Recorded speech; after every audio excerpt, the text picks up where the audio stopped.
Ajá. Entonces, en el tema 11, que fue innovación tecnológica para el aprendizaje de las matemáticas, Ajá. hay varias actividades que puso tanto el maestro Edgardo Olmedo como la maestra Mónica Quesada. Ajá. Ella escribió sobre este programa Nearput, PH Colorado. Sí, sí. De hecho, dejaron espacio para subir actividades. Después está el manual de Sí. GeoGebra. Ajá. Mire, está muy bien ese. Ajá. Eh, Sí, de hecho, hasta le pregunté a la el maestra, manual, dice, déjeme ver, dice. Ok. está el manual de GeoGebra, está el espacio para subir los productos de GeoGebra. Y después aquí están los videos, mire. El uso de calculadoras Ah, digitales en la clase de matemáticas, ajá. el uso de Algebraitor, Ah, Mathways y Vagatrix en matemáticas. Si le damos clic aquí, por ejemplo,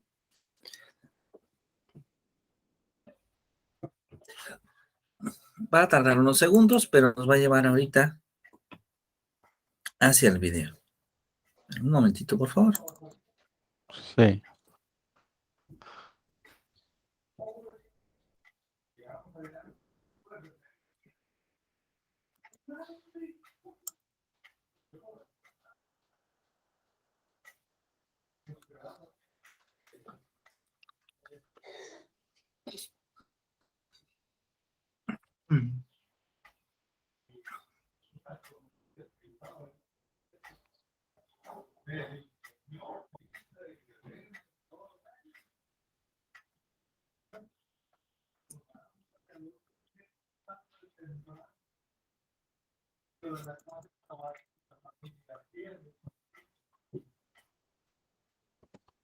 Parece que mi internet no está tardando un No, poquito. Ya va.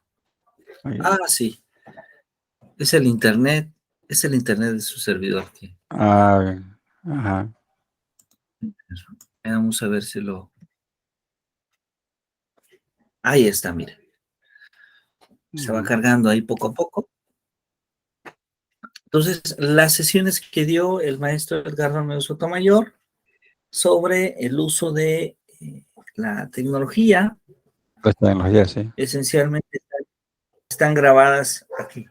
Nada más que, como puede ver, están en YouTube, pero con un acceso restringido. Entonces, la Ajá. manera de accesar a ellas es a través justamente de la plataforma. Entonces, vamos a verificar el acceso para que usted pueda revisar con toda calma estos videos y, bueno, en consecuencia también pueda hacer cualquier actividad que se tenga pendiente. ¿Sí? Sí, cómo no. Sí. Muy bien. Entonces, están aquí en plataforma y, bueno, aparece el tema 12, que es el tema de discusión de esta sesión. Este tema 12 que también le haría la invitación a que pudiese revisar la lectura en detalle posteriormente. Desde luego ahora vamos a revisar algunas de estas ideas más interesantes. Y bueno, esencialmente, lo que tenemos acá es una lectura que hizo especialmente el doctor Raimundo Morado Estrada, que aparece en un libro con la UNAM, llamamos Pedagogías y Teorías Educativas, libro donde en el tema trata el tema de educación racional y la filosofía de las matemáticas. ¿Sí? Raimundo Morado Estrada, pues de inicio es un investigador del Instituto de Investigaciones Filosóficas de la UNAM. Es uno de nuestros grandes maestros de filosofía, con una gran variedad de distinciones y méritos, pero que sobre todo se ha interesado por divulgar una reflexión muy específica en el campo educativo. Raimundo Morado Estrada se ha cuestionado sobre el papel que tiene la racionalidad en el pensamiento y, desde luego, en la construcción de lo que llamamos educación. ¿Sí? Ahí ocupa un lugar muy importante.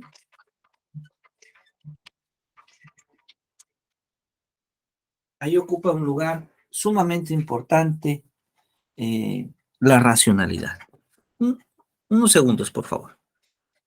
Sí.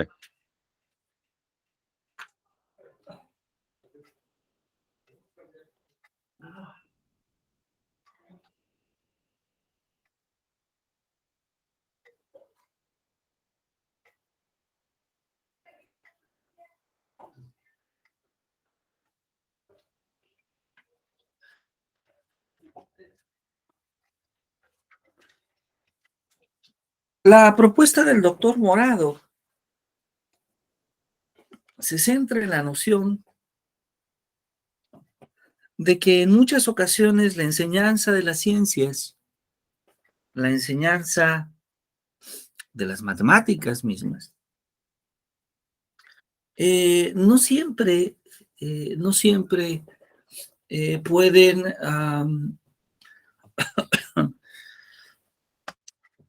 realmente desarrollar el pensamiento matemático o el pensamiento científico. Y esta idea del doctor Morado estriba esencialmente en que el pensamiento matemático o el pensamiento científico, en lo general, incluye la idea de que debe de estar vinculado siempre a un proceso argumentativo. Debe de estar vinculado siempre a la crítica, al análisis. Debe de estar vinculado siempre al cuestionamiento, a la discusión racional, a ese compromiso que las maestras y los maestros, que los alumnos, que debemos de gestionar todos en nuestra comunidad educativa, de dar razones y de alejarse del dogmatismo. Este cuestionamiento resulta de interés porque en muchas ocasiones la clase de matemáticas también se convierte en una clase de dogmatismo. Es decir, ¿por qué este teorema es verdad? ¿Cómo llegamos a este resultado? Pues a veces es simplemente porque el profesor lo ha dicho. De hecho, a veces decimos, es que creemos en la palabra del profesor o creemos en la palabra del autor de determinado libro o artículo. Y ya cuando estamos usando el término creemos, desde luego lo estamos dogmatizando. Es decir, aun cuando hablamos de conocimiento matemático, el hablar de conocimiento matemático no significa desarrollar pensamiento matemático. Hablar de conceptos de matemáticas, hablar de derivadas, de integrales, de geometría, no significa que estemos procurando un pensamiento matemático, porque el pensamiento matemático va a incluir no solamente hablar de conceptos, sino desarrollar una manera de pensar sobre esos conceptos y sobre la vida cotidiana. Esa es la diferencia entre pensar matemáticamente y solamente adquirir conocimientos matemáticos. Es decir, esta propuesta de una educación racional incluye que en nuestra clase de matemáticas tengamos un espacio de análisis, de crítica, de creatividad. No necesariamente la manera en la que resuelve el problema el profesor es la única manera en la que se puede resolver ese problema. No necesariamente el profesor tiene todos los saberes y todas las respuestas ante las situaciones que se enfrentan en el salón de clase. A veces es necesario no tener todas las respuestas y humanizar más nuestra acción docente. Entonces, cuando le pedimos al alumno que justifique sus afirmaciones, cuando le pedimos al alumno que clarifique su discurso, cuando le pedimos al alumno que pueda dialogar, argumentar, justificar, demostrar, probar, verificar, comprobar, todos estos términos que son diferentes, pero que tienen algún elemento en común, y es la idea de poder clarificar sobre aquello que se discute, sobre aquello de lo que se habla. Entonces es cuando se empieza a construir un pensamiento matemático y un proceso de razonamiento, una forma, pues, de pensar matemáticamente. Ahora, el doctor Morado, en un segundo punto de esta lectura, nos habla no solamente de la importancia de la racionalidad, sino también el darnos cuenta de la utilidad de la filosofía en la enseñanza. Raimundo Morado nos dice entonces que la filosofía en la enseñanza juega un papel primordial, ya que la filosofía consiste en este cuestionamiento constante, en esta búsqueda de la precisión, de la claridad, de la consistencia en las ideas que tenemos. Y eso también requiere, desde luego, todo conocimiento matemático, todo conocimiento científico. Requiere de nuestra claridad, requiere de poder cuestionarnos y de poder reflexionar sobre lo que pensamos, sobre cómo pensamos, sobre cómo hemos llegado a ese pensamiento o esa forma de pensar. Y claro, hay aspectos sumamente personales en la docencia que influyen.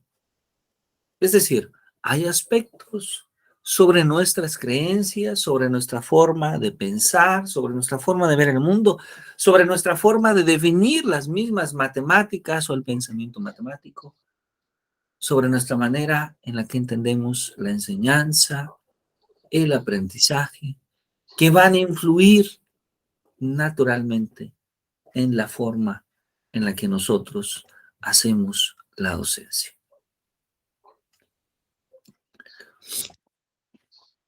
Pasa entonces en esta discusión a un tercer y último punto, que es darnos cuenta que el papel que juegan las matemáticas, de hecho, el papel que puede jugar la misma lógica como un campo de conocimiento matemático, como un campo de conocimiento ligado a la noción, a la noción del pensamiento humano, es sumamente relevante. Otro filósofo mexicano, Guillermo Hurtado, también investigador del Instituto de Investigaciones Filosóficas. Debo mencionar tanto Raimundo como Guillermo, ganadores del Premio Universidad Nacional, esa máxima distinción que otorga la UNAM a sus investigadores, y que nos dice que el estudio de la lógica y la ética estimula el desarrollo de la inteligencia, de la precisión, de la rectitud, de la dignidad. ¿Qué es esto? Pues, como lo dice Guillermo Hurtado, esto lo que nos permite es poder hablar, poder escuchar, poder discutir con corrección, con solidez.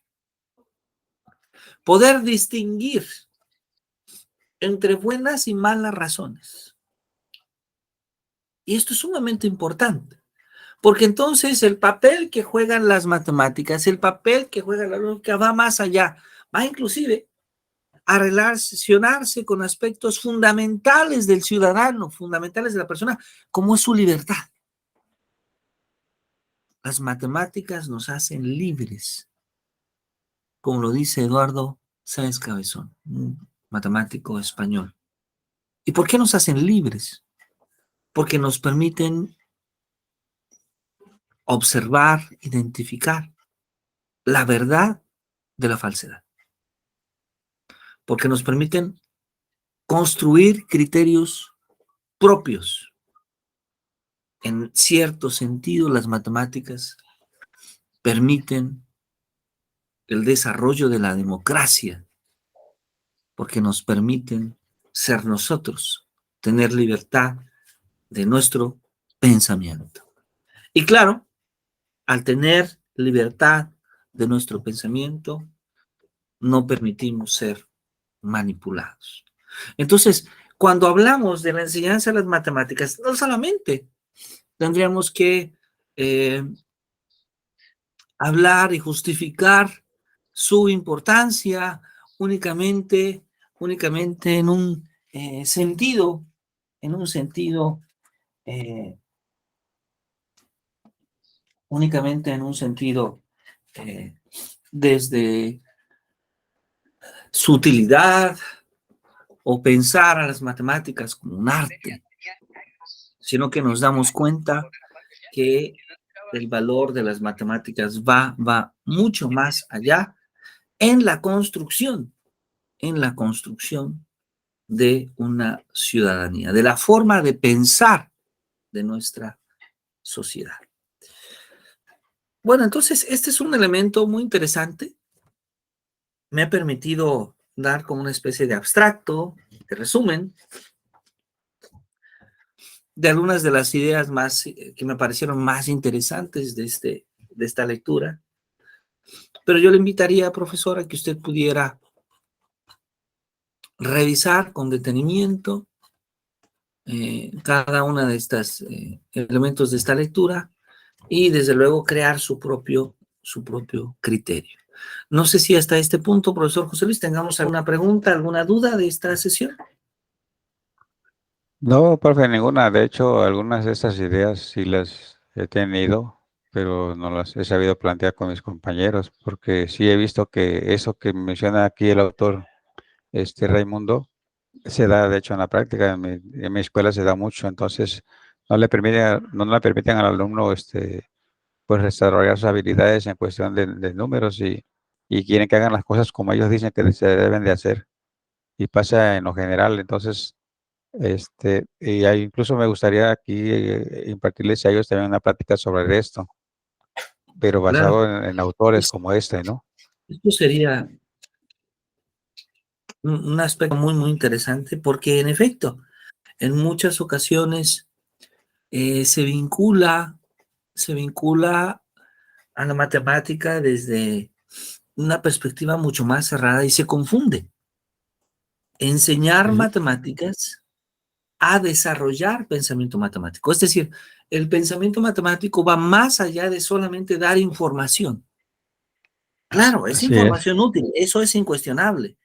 Que el alumno pueda derivar es útil, pero pensar matemáticamente va más allá de que solamente pueda utilizar un algoritmo y una fórmula para derivar. así es. Muy bien, Sí, pues ya le daré lectura ya en detalle y con calma bien a todo esto y sacar algunos extractos que me puedan a mí ser útiles. Está muy bien la lectura y yo creo que habrá otras bibliografías más ahí que están recomendando, me imagino. Entonces voy a profundizar en esta parte de claro. filosofía. Porque sí es bueno, pues, lo De- veo muy bien para mí. Perfecto, me da mucho gusto. De hecho, en diferentes momentos el autor va citando algunos artículos que usted puede, desde luego, buscar en diferentes redes y con Ajá, ello, pues, enriquecer el discurso. ajá, Bueno, ¿qué sigue? Al final de esta sección aparece el ensayo como un instrumento de evaluación. Esta sección donde aparece ahí que en los siguientes 30 días podamos enviar esta reflexión propia sobre la enseñanza o sobre el aprendizaje de las matemáticas o sobre cómo ha cambiado nuestra manera de pensar la enseñanza de las matemáticas a través del diplomado. Digamos que es como el trabajo final final, sí, del diplomado y tenemos un mes para hacerlo. Es decir, tenemos hasta aproximadamente el 21 de febrero de febrero, sí, para subirlo aquí en esta parte final de plataforma. Me gustaría bien, entonces, si me permite, con ello cerrar la parte de plataforma y ahora utilizar una presentación en PowerPoint para ir sí, hablando los detalles finales, ¿sí? así es. Perfecto. Entonces voy ahora a utilizar PowerPoint. A ver si tarda un poquito en...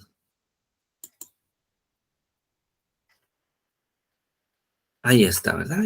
Le agradezco mucho si me confirman si se puede observar por allá. Sí, sí se ve bien, Ya se ve bien, ¿verdad? sí,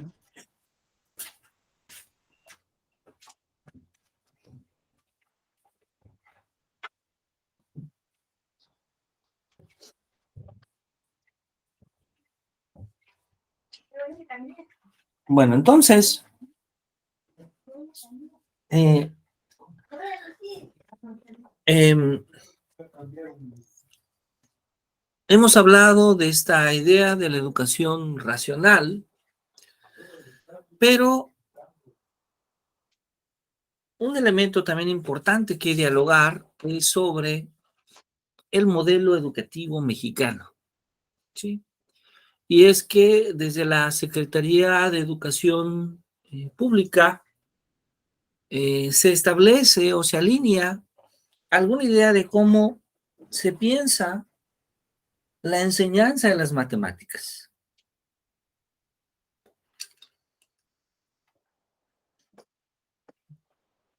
Y claro, particularmente en la nueva escuela mexicana,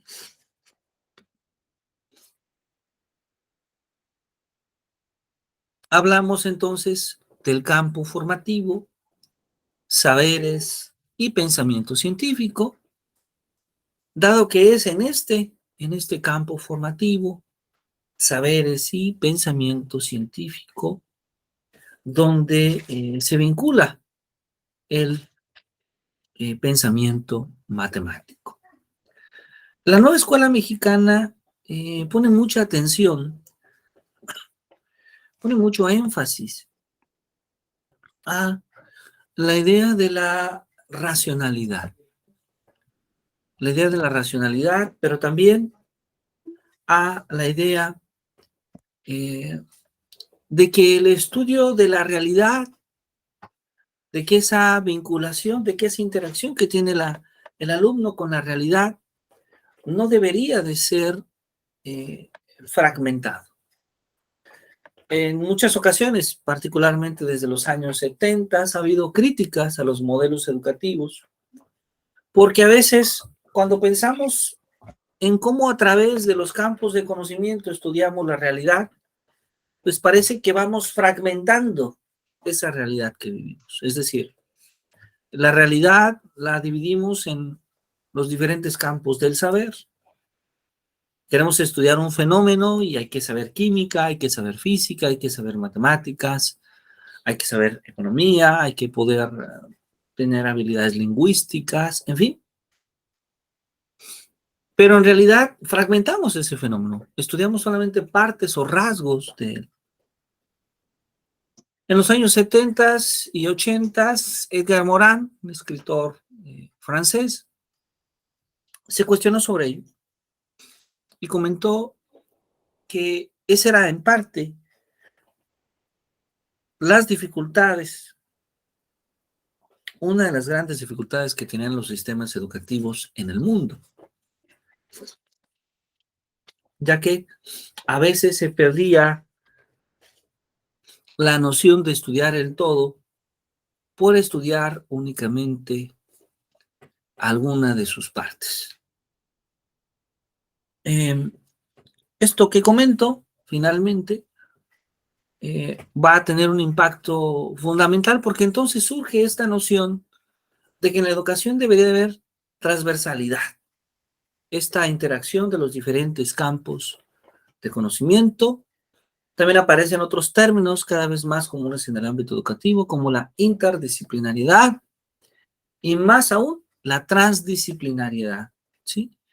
Esta interacción que tiene aquello que se desea conocer con los diferentes campos del saber, pero también con la realidad misma.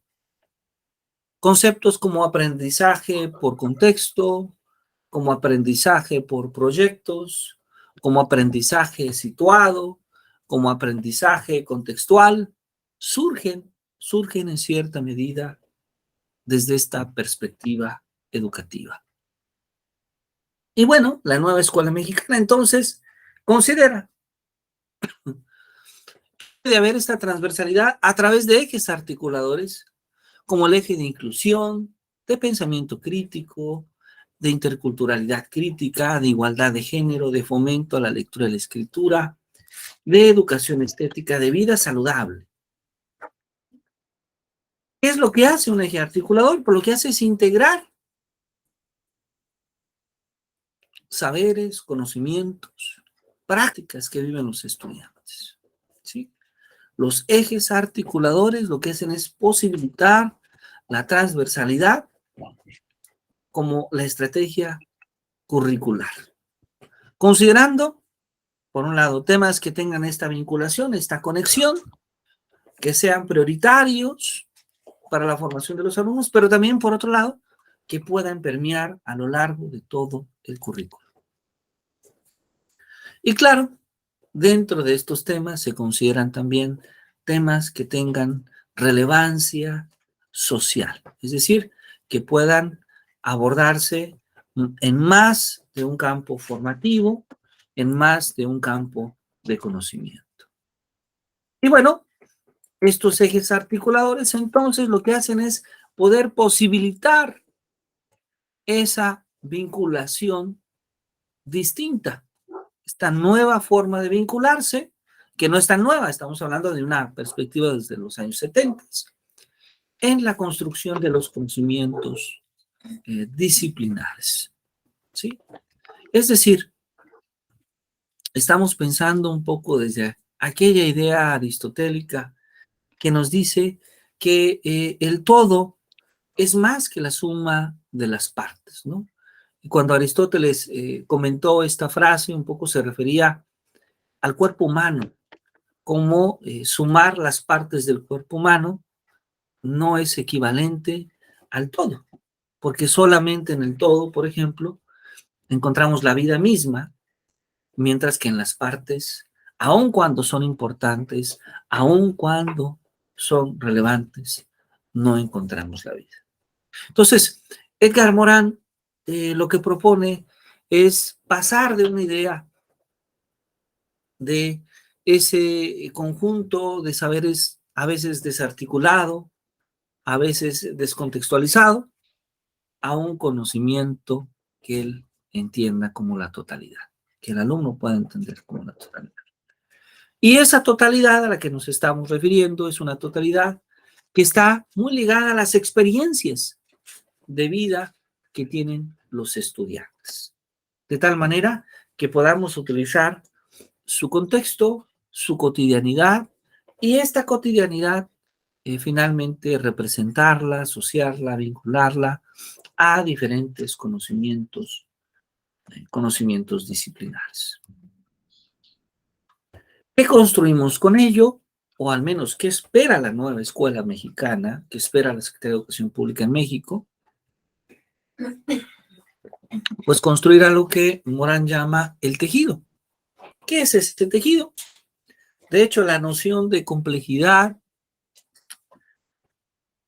es una noción que dice un tejido que va de junto, es decir, un tejido que no se puede separar, que va unido. Pues espera construir ese tejido con esa interacción que se da, por un lado, en los 7 ejes articuladores, la inclusión, el pensamiento crítico, la interculturalidad crítica, la igualdad de género, la vida saludable, el fomento a la lectura y la escritura, la educación estética, por un lado, y por otro lado, los 4 campos formativos, ¿no? De lo humano a lo comunitario, la ética, naturaleza y sociedad, los saberes y el pensamiento científico y los lenguajes. Estos son justamente los 4 campos formativos. Y parte de la evolución de este modelo educativo es que estos campos formativos ahora reemplazan lo que nosotros comúnmente llamábamos las asignaturas o las materias. Y es en el campo formativo de saberes y pensamiento científico donde se ocupa ahora el lugar de las matemáticas o del pensamiento matemático o del propio pensamiento científico. Pero, ¿cómo construimos la práctica docente?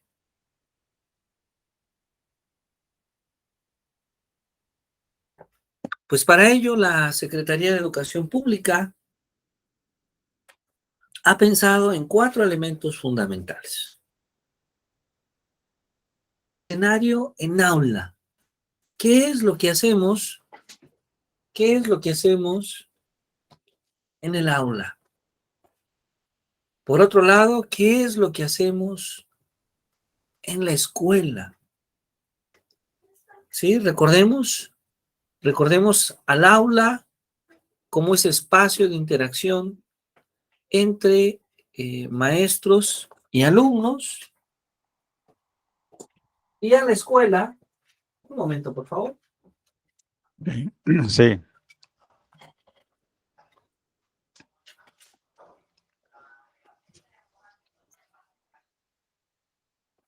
Como ese espacio de interacción entre maestros, alumnos, maestros de otros grupos, otros grados, alumnos de otros grupos y otros grados, personal de apoyo, personal directivo, personal administrativo, a la comunidad con todos los elementos de la escuela, más los elementos que provienen de la comunidad de padres de familia, de otras autoridades educativas que intervienen en los propios procesos de gestión escolar, gestión de la escuela, y a los contenidos disciplinares, es decir, ese conjunto de saberes, ese conjunto de saberes básicos que esperamos conozcan y puedan ir conociendo a lo largo de nuestra práctica los alumnos. Sus saberes en matemáticas, en física, en química, en biología, en geografía, en historia de la ciencia, etc. Y claro, hay muchas formas de pensar ese desarrollo de los niños, hay muchas maneras de pensar en cómo es que el niño va desarrollando su pensamiento. Benjamin Bloom desarrolló una taxonomía, una clasificación de cómo se va desarrollando ese pensamiento desde un orden inferior hasta un pensamiento de orden superior, que va pasando por el uso de la memoria, de la comprensión, la aplicación, el análisis, la evaluación y finalmente la creación. Entonces, cuando pasamos desde recordar hasta crear, de acuerdo a Benjamin Bloom, ahí tenemos las diferentes etapas, habilidades que va creando la persona en su pensamiento. La nueva escuela mexicana no solamente toma en consideración esta propuesta, sino también la propuesta de Robert Marzano. Robert Marzano, que nos habla de que no necesariamente son etapas o fases las que nos permiten diferenciar el desarrollo de la persona, sino que más bien son sistemas, la interacción entre diferentes sistemas. Por un lado, sistemas cognitivos, sistemas de conciencia del ser, sistemas metacognitivos, y que tienen como base el dominio del conocimiento, es decir, el poder entender cómo está organizada la información, los procesos mentales o físicos. El sistema cognitivo, que está compuesto por 4 elementos: el conocimiento, el recuerdo, la comprensión, el análisis, la utilización. Entonces ahí vemos cómo ejecutar y nombrar, categorizar, representar, hacer síntesis. La especificación, la generalización, la clasificación, la relación, para finalmente la resolución de conflictos, la investigación y la toma de decisiones. Todos estos son elementos de este sistema cognitivo. Este sistema cognitivo que actúa de manera vinculante con el sistema de conciencia del ser. Ese sistema que está compuesto por actitudes, por creencias, por sentimientos, que determinan la motivación individual que tiene una persona para poder hacer, para poder concluir una determinada tarea y acción. Y después tenemos el sistema metacognitivo. Este sistema que va controlando los procesos de pensamiento, pero que además de controlar los procesos de pensamiento, regula a los otros sistemas, al sistema cognitivo, al sistema de conciencia del ser y desde luego también al propio dominio del conocimiento. Entonces, para Marzano, esta es la nueva taxonomía que debe definir los objetivos educativos.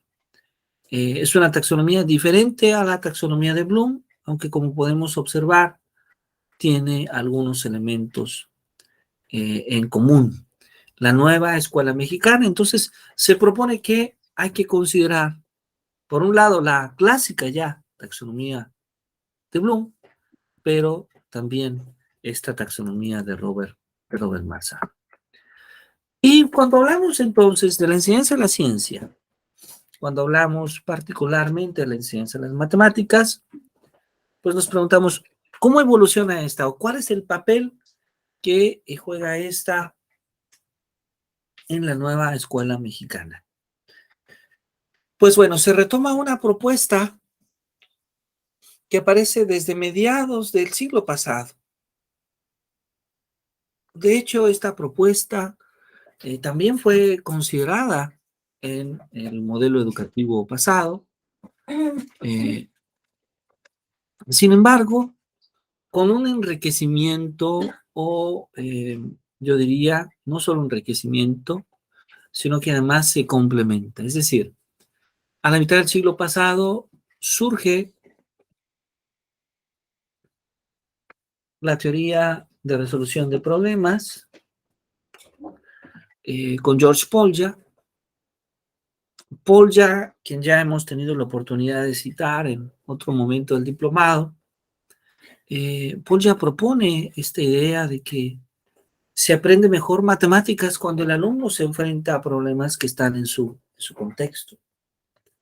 Si recordamos, Paul ya nos da toda una metodología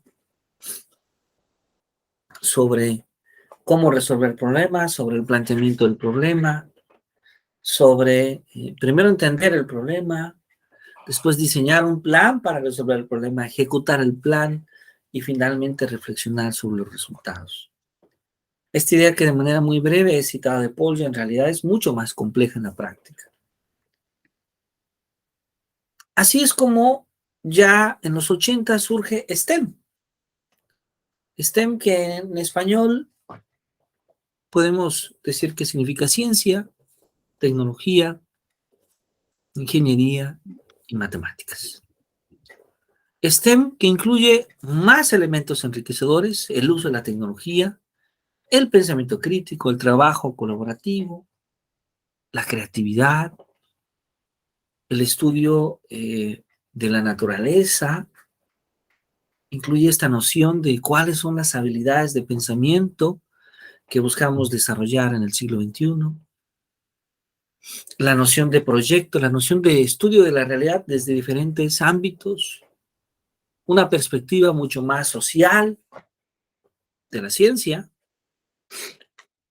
Entonces, STEM tiene tal vez en su corazón, en la parte central, la resolución de problemas, desde luego, pero se enriquece con aspectos mucho más contemporáneos. Y de STEM surge STEM, ¿sí? ¿Qué incluye STEM? Como podemos observar, incluye las artes. El darnos cuenta que la enseñanza de la ciencia, la enseñanza de la ciencia y la tecnología puede interpretarse a través de la ingeniería, a través de las artes, todos ellos teniendo una vinculación directa con el arte y las matemáticas. Es una propuesta que naturalmente no es nueva, pero que sí es de un impacto contemporáneo. Es una tendencia actual en el mundo hablar de STEM, porque nos permite no solamente estudiar las matemáticas como un lenguaje que va desarrollando el alumno con ciertas habilidades algorítmicas, sino las matemáticas vinculadas a una realidad, a un análisis que el estudiante puede realizar de la naturaleza, de la sociedad, con una mirada, por un lado, matemática, científica, pero también innovadora, creativa y también artística. Esto es entonces STEM. Muy seguramente en los siguientes años vamos a seguir hablando de STEM, no solamente porque sea la propuesta de la nueva escuela mexicana, que de inicio lo aclaro, no es una propuesta de la nueva escuela mexicana. STEM existía mucho antes de la nueva escuela mexicana. Lo que hace la nueva escuela es incorporar esta metodología para la ciencia de las matemáticas al conocer del éxito que ha tenido en otros espacios, sobre todo en Europa y en los Estados Unidos. Entonces, pues bueno, vamos a poder disfrutar muy seguramente de los procesos formativos a través de esta metodología. Y con ello, si usted me permite, me gustaría concluir mi participación en esta última sesión de diplomado para poder dejar un espacio para sus comentarios, para sus preguntas, para si hay alguna duda. No, pues muchas gracias, profesor. Está todo muy bien estructurado, muy bien entendido. Sí, se ha entendido bien. Me da mucho Eh, gusto y pues bueno, yo le agradezco su paciencia, su participación. Deseamos que este diplomado haya sido un espacio que se haya podido disfrutar sábado a sábado. Y bueno, lo que sigue ahora es hacer este reporte final que comentábamos hace un momento cuando revisábamos plataforma, elaborarlo en este mes, subirlo a plataforma y después de ello empezaremos la gestión de su diploma, que tarda aproximadamente unos 2 meses, de tal manera que en cuanto esté podamos hacerle llegar a través de los servicios de paquetería. Pues Sí, muy bien. muchísimas gracias por acompañarnos. Nuevamente le agradezco mucho su trabajo, su paciencia, y bueno, le invito a seguir revisando los materiales de plataforma. Que tenga un extraordinario fin de semana. Esta es nuestra última sesión, entonces, bueno, ya lo que sigue será simplemente la revisión de plataforma y finalmente, de el ensayo final. Una pregunta, profe. Ya, aunque haya entregado el ensayo, después puedo tener acceso a los materiales posteriormente. Sí, claro que sí, la plataforma estará abierta y está disponible para usted, claro que sí. Muy bien. Bueno, también le había comentado en el que nos mandaron mensajes de unos talleres